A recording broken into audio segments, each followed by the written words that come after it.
Hey, future unnaturalists, I'm Emily. And I'm Andy. And we are the hosts of Unnatural, a true crime podcast. Each week, we'll dive into some of the most unnerving crimes that this unnatural world has to offer. Listen for Unnatural on Apple Podcasts, Spotify, or wherever you get your podcasts. And remember, make good choices. And don't get got. Bye.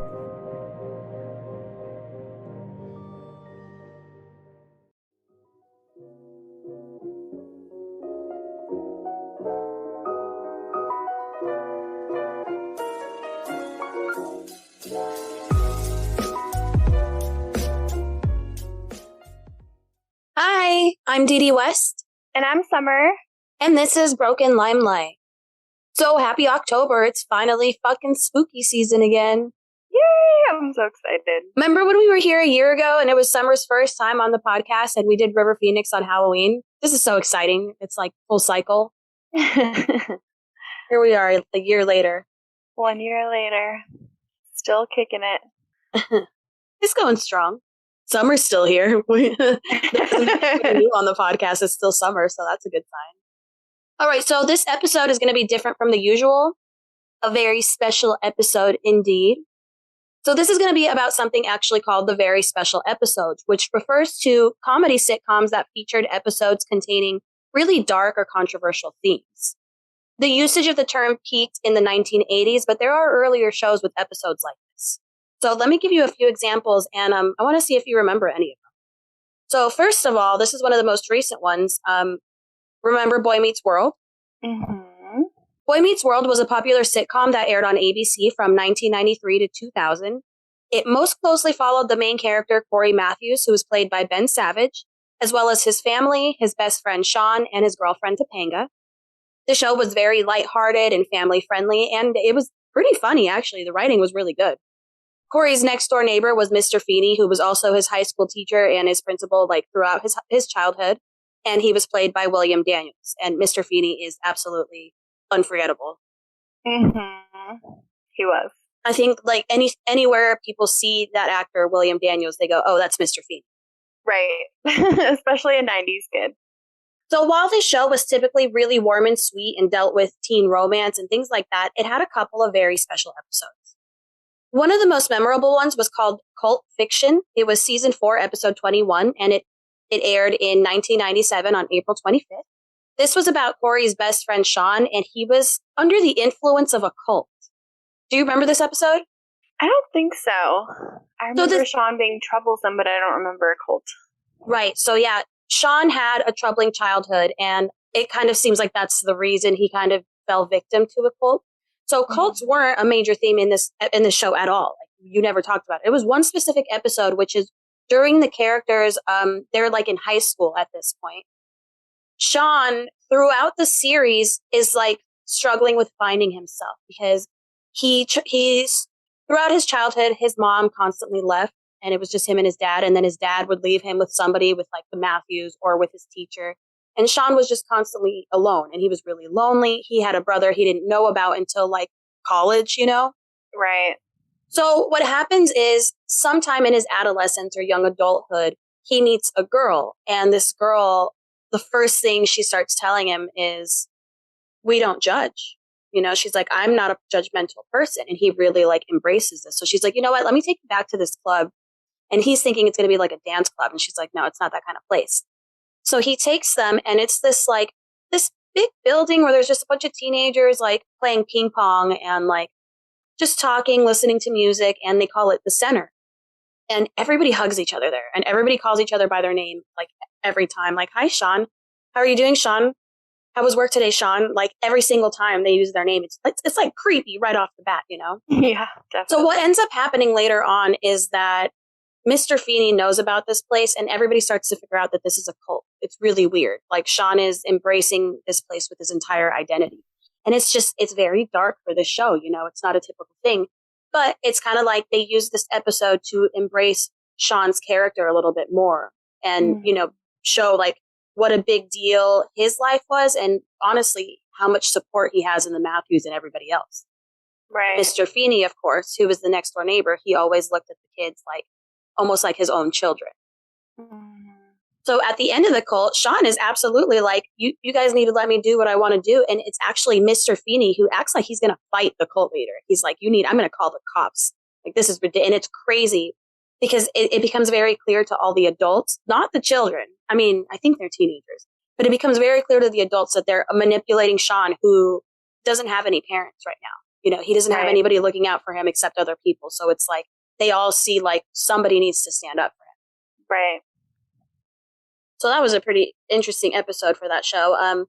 Another one was just a little bit earlier in the show. It was also season 4 episode. Oh, no, I'm sorry. Yeah, it was also season 4 episode 8.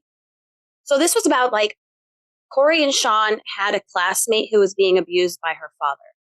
And I know a lot of people don't remember this episode, but I'm pretty sure they were in high school for this episode.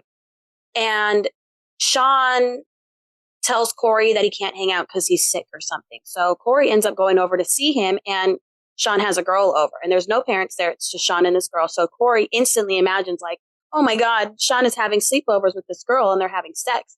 And stupid Corey jumps to the whole idea, like, why aren't me and Topanga having sex? And that's like half of the episode is Corey just being a stupid teenager. Until Sean tells him, like, look, Claire's not sleeping with me. She's sneaking out of her house because her father's beating her at night.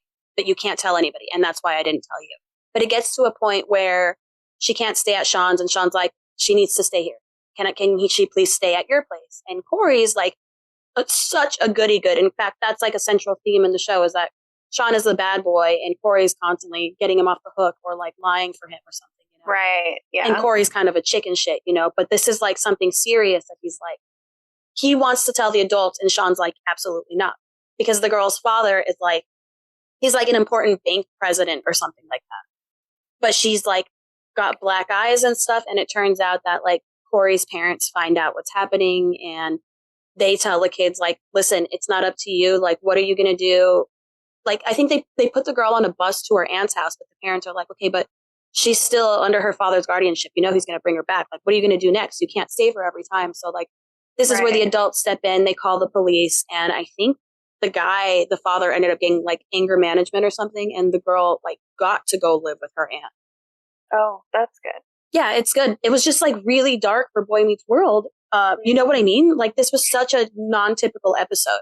Right. I feel like the things that I remember from that show are like pretty serious though. Like I think it kind of touched on a lot of things that people were going through at my age at that time.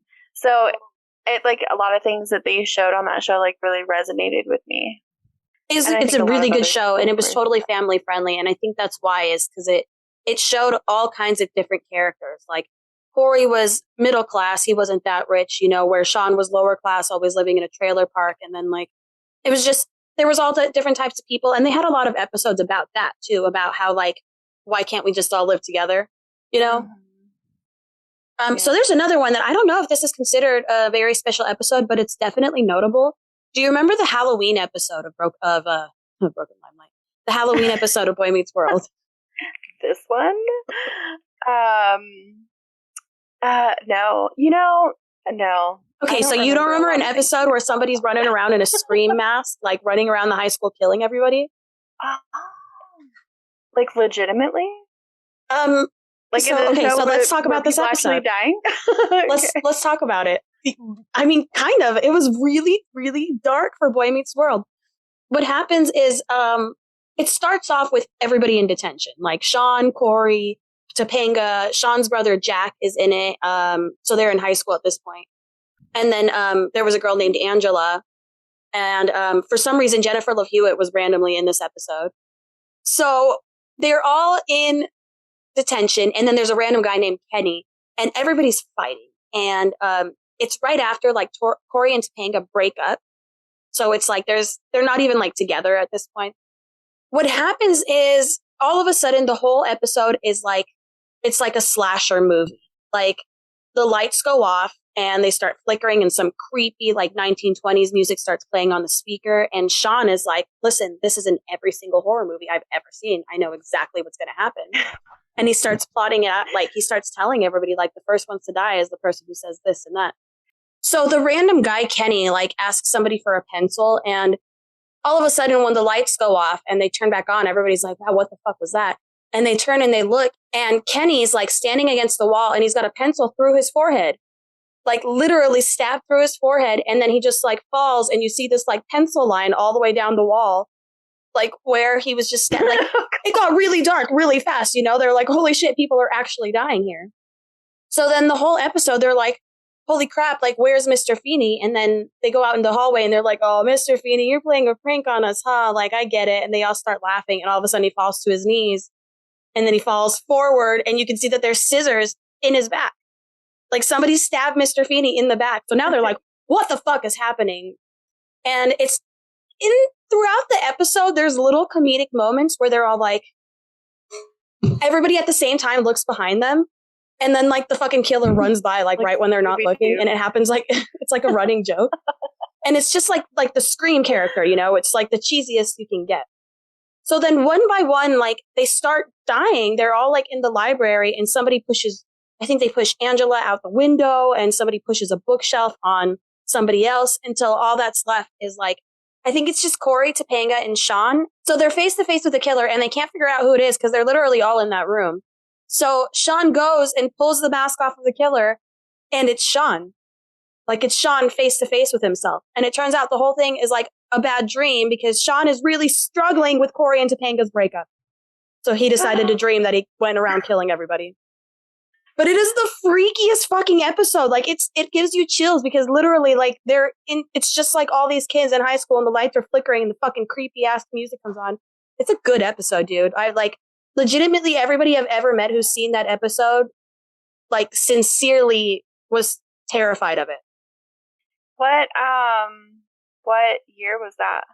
Okay, so that was Boy Meets World season 5. It's called, and then there was Sean, and it aired in 1998. Okay, so the next one, I don't know if you'll be familiar with it. Did you ever watch a show called All in the Family? Mm-mm. So this was a show from the 70s. I watched it because it was on Nick at Night. So All in the Family aired on CBS from 1971 to 1979. It was based on a British sitcom called Till Death Do Us Part. It starred Carol O'Connor and Gene Stapleton as Archie Bunker and his wife Edith Bunker. Sally Struthers was also in it. She played their adult daughter, Gloria. And young Rob Reiner was in it. He played Gloria's husband, Michael, or as Archie liked to call him, Meathead. You know who Rob Reiner is, right? He's the bald guy. He's an actor in a lot of stuff. He's a director. Mm-hmm. He directed Stand By Me and shit. Yep. Yeah, a lot of people don't remember that that's Rob Reiner. He was just really young. And he had like long hippie hair, bell bottoms. Yeah, I'm looking at pictures. There you go. So the main character, Archie Bunker, was known as a lovable bigot. He represented the American blue-collar working-class man. He was a World War II vet, and he's seen as lovable because he's just kind of nostalgic about the older days, and he's learning to adapt to this changing world. So it's not so much that he's just a dick to everybody as much as he grew up with these older ideals, and now he's kind of like, it's this hippie-ass world, and he's just kind of trying to figure it out. Right. He's learning to navigate it. His wife, Edith, was very ditzy, but super kind-hearted. She often endured his insults, but she would stand up to him once in a while, and they were portrayed as being deeply, deeply in love with each other, despite Archie being kind of an ass. Edith was almost childlike with how innocent and naive and sweet she was. It seemed like maybe that's why she was always following Archie's lead. Maybe it was just a thing of the time period, too. Mm-hmm. The show often dealt with issues like racism and homophobia, but it was usually pretty lighthearted. All in the Family's very special episode was called Edith's 50th Birthday. It was season 8, episode 4, and it aired on October 16th, 1977. So this episode's really different because Edith is a 50-year-old woman, and somebody rings the doorbell, and she goes to the door, and this person tells her that he's a police officer. Well, he ends up coming into her house, and he's not a police officer. He's a serial rapist. Nobody's home. Archie's, I think, next door at his daughter's house planning the party. And there's even a moment where, like, he comes home, and the guy hides in the closet, and he tells her, like, if you say anything, I'm going to kill you both. So she's, like, she's trying to, like, give him clues. This whole, like, she's, like, making all these motions, and he doesn't get the hint, and he leaves. And she's left in the house with this rapist. At the end of the day, I think somebody ends up coming home and catching them, but it gets really, really scary. Like, the guy has his arm around her throat, and he's not just going to kill her. He starts to, like, kiss her and, like, remove her clothing. And it's just this scared old, like I said, she's childlike, you know? Mm-hmm. So it is just like the saddest thing I've ever seen. And you just don't expect that from this show. Or like this is supposed to be a lighthearted, like family sitcom. Yeah, it's like seeing this kind of shit on the Brady Bunch, you know? Right, yeah. It was a 70s family show, which, yeah, I was a little bit more adult, but still, it's like seeing an older woman like that is like seeing a child or a disabled person be attacked, you know, and not have a voice, you know? Oh my God, it just, still to this day, it gives me chills. You know what? I'm going to upload these clips on brokenlimelight.com and see if I can find them. So the next one is pretty well known. Summer, did you ever watch the show Diff'rent Strokes? Yes. Okay.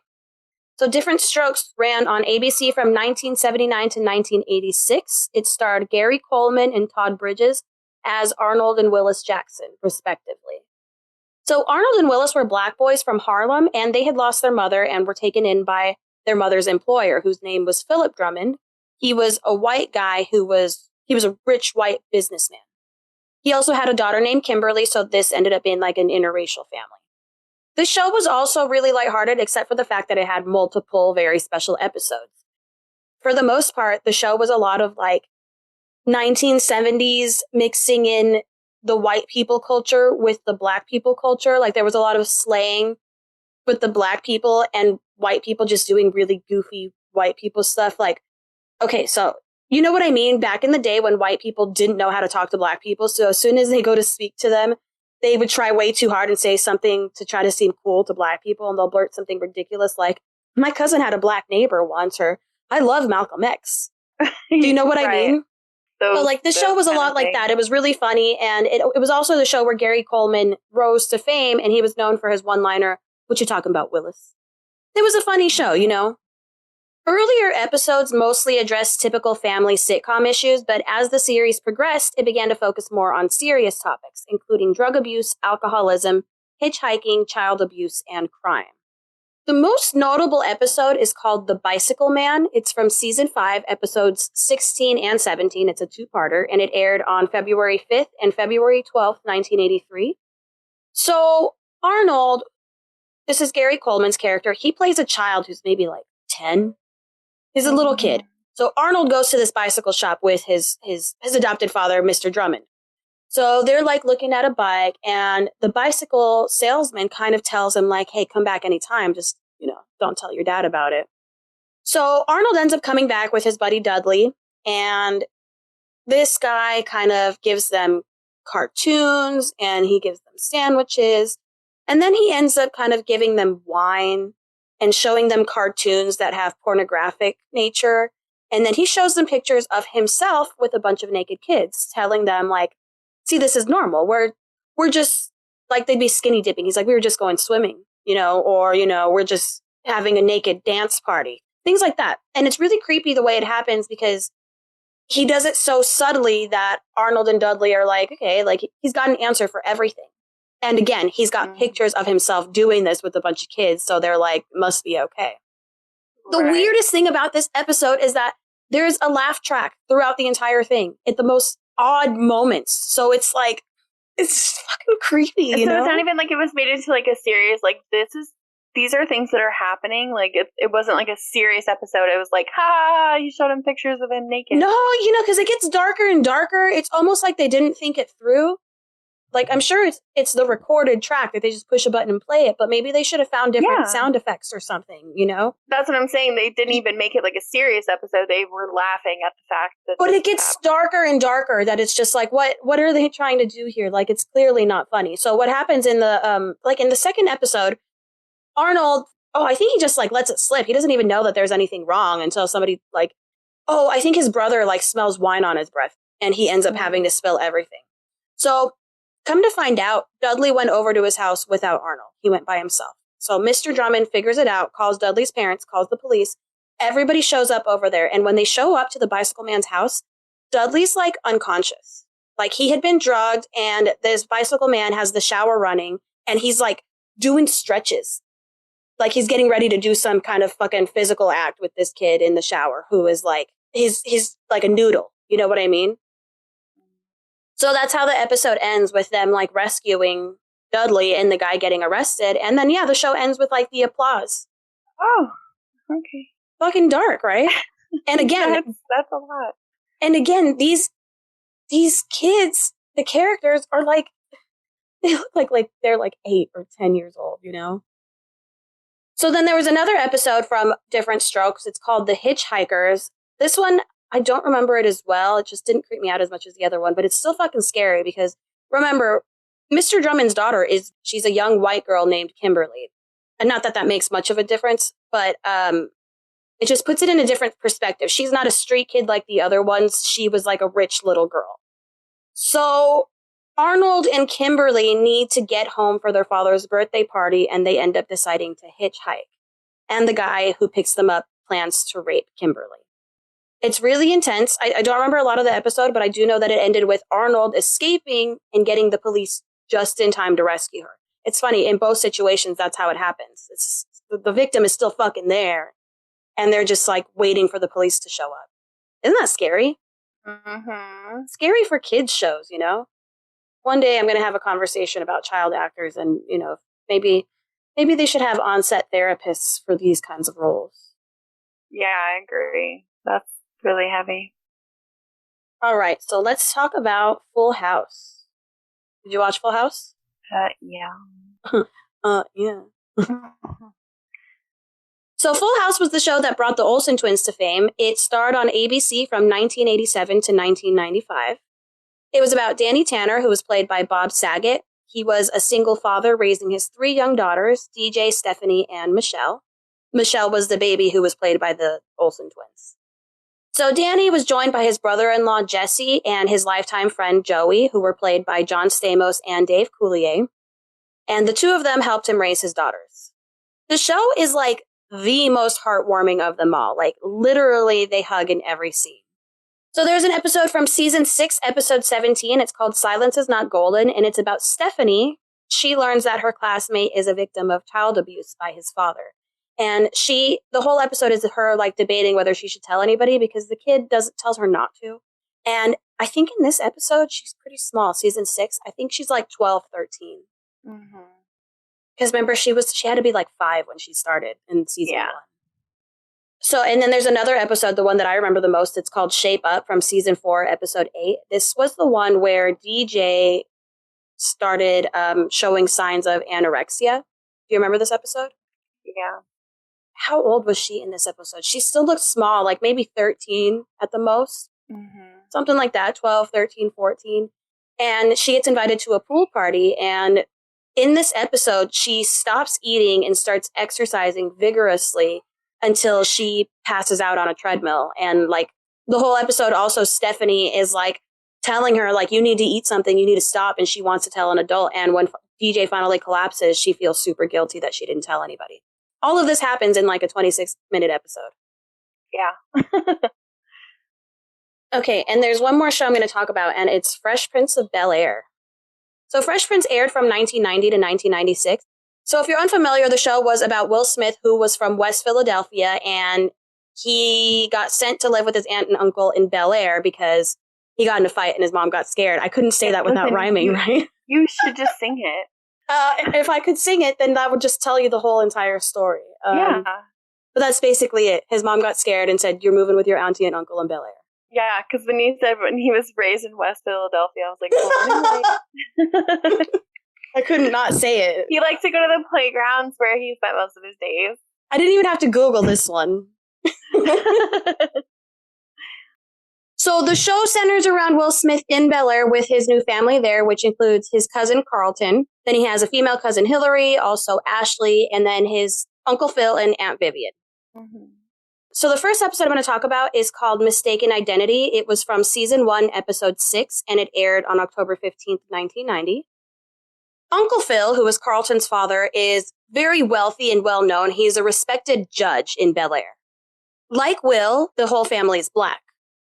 So there's one episode where Uncle Phil and Aunt Vivian are going to a party in Palm Springs, and one of Uncle Phil's associates asks Will and Carlton to drive his car up to Palm Springs. So Will and Carlton are driving in the car that belongs to Uncle Phil's associate.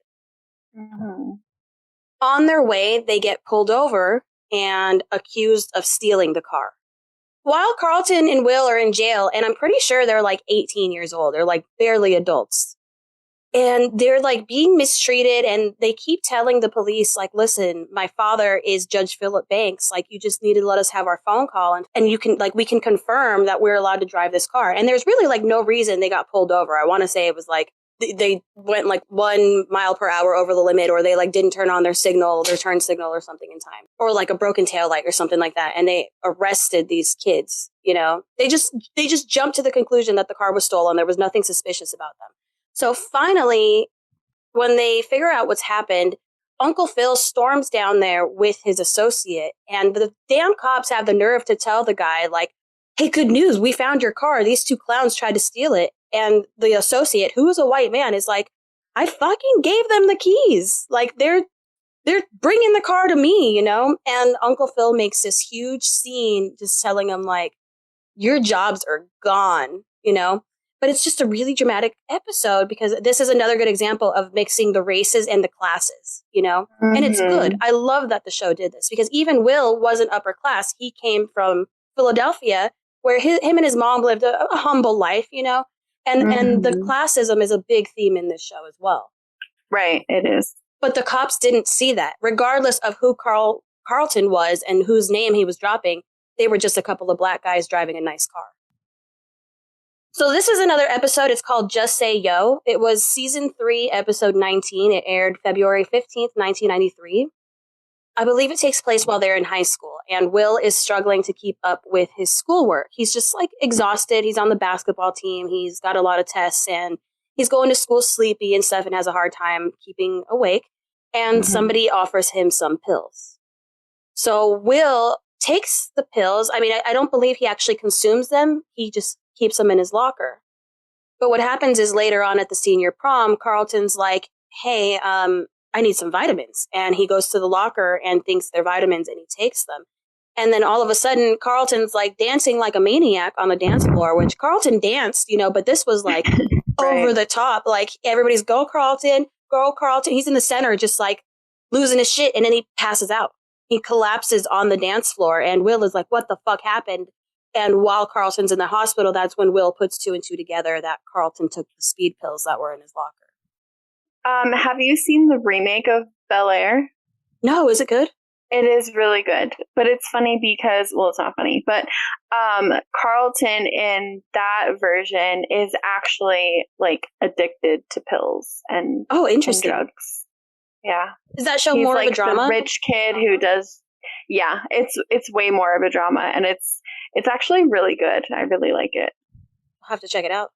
Yeah. So the episode ends up with like Carlton covers for Will, like to not get him in trouble, and I don't know. I think he just fully takes the blame, saying like, "Yeah, I took the pills because of this and that," and Will just can't handle it. He ends up going to Uncle Phil and Aunt Vivian and just breaks down in tears and tells them like it was me, it was my fault, and like he's completely guilty that he almost killed his cousin because of a stupid decision of just even putting the pills in his locker.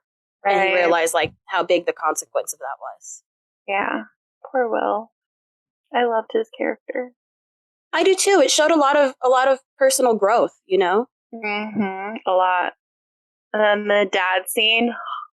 Everything with his dad, everything with the drugs and the gangs and the fighting, even his romantic relationships. He fucked around a lot when he was younger, and as he got older, he got more and more respectful. He started getting like legitimate girlfriends, and he got engaged and everything. Yeah. And then I think she left him. Oh, really? I don't. Yeah. He was engaged to a girl named Lisa, you know me. And I'm pretty sure at the last minute she left him. Anyway, yeah, he meets Lisa in Bel-Air. Oh, okay. I'll have to watch it. I like it, I think. So lastly is the episode Bullets Over Bel-Air. This was season 5, episode 15. It aired February 6, 1995. And this was about Will and Carlton going to an ATM and withdrawing money, and they were robbed at gunpoint. Oh. And at first you kind of think it's going to be kind of spooky, but it's still kind of funny because Carlton's goofy and he's kind of a chicken shit while Will is being smart, like he knows what to do here. Will ends up getting shot and going to the hospital. Like, he legitimately gets shot, and then Carlton suffers from post-traumatic stress disorder, and he goes and he purchases a handgun for his protection. And that is so... that at all. It was a season 5. I mean, like, I was 4, so... I've rewatched the show so many times. But, yeah, so Carlton ends up getting a gun and hiding it, and Will is the one to tell him, like, this is not the way to do it. Like, Will's the one to disprove of it and has to kind of talk Carlton down and make him feel better. That's real deep situations. But that's what I liked about Fresh Prince of Bel-Air. Funny, lighthearted shows. Yeah. But at least in Fresh Prince, they weren't like children. Like, yeah, some of this they were really young for, but they were really adult themes. And they're themes that I think people need to talk about. Like, that's why they do these shows, you know. It's not always just getting kidnapped and raped, but also the things with race are so relevant. You know, that shit still happens. Right. All right, so that's it for now. If you have more shows that you remember like this, feel free to send them in to us. And if we have enough, maybe we'll do an updated episode. You can email us at didywest@brokenlimelight.com, or just go to brokenlimelight.com and go to contact us, and you can leave a comment there. Before we go, let's do a couple shout outs. So shout out to our new Patreon, Rebel. Rebel actually subscribed to the $3 level, so that means that she's going to get a handwritten card from us. Also, Xenia Estrada, that's my mom. She still gets a shout out for becoming a Patreon subscriber. Thanks, Mom.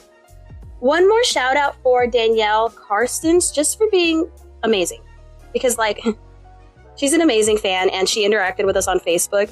So somebody was asking for true crime podcast recommendations, and I was like, Broken Limelight is true crime about celebrities, and the host is adorable and hilarious. And then I was like, JK, it's me.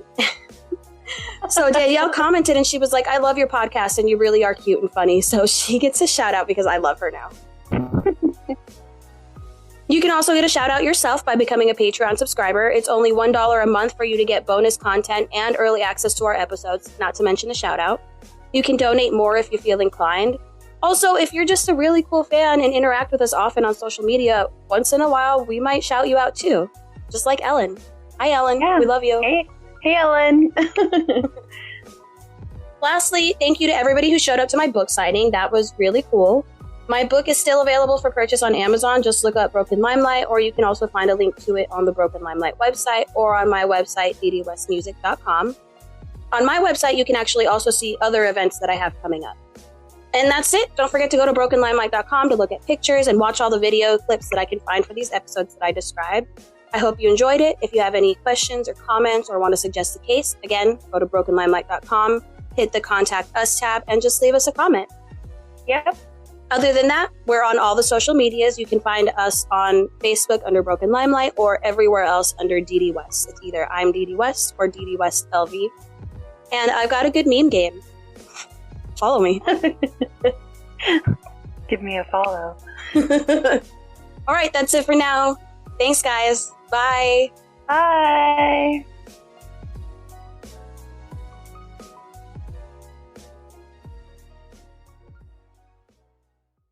Bark box, bark box, bark box, bark box. You guys know my dogs, Jude and Eleanor Rigby. Well, we just started getting them bark box, and I'm telling you, your dogs will love you. No more are they angry at the mailman. No more, I say.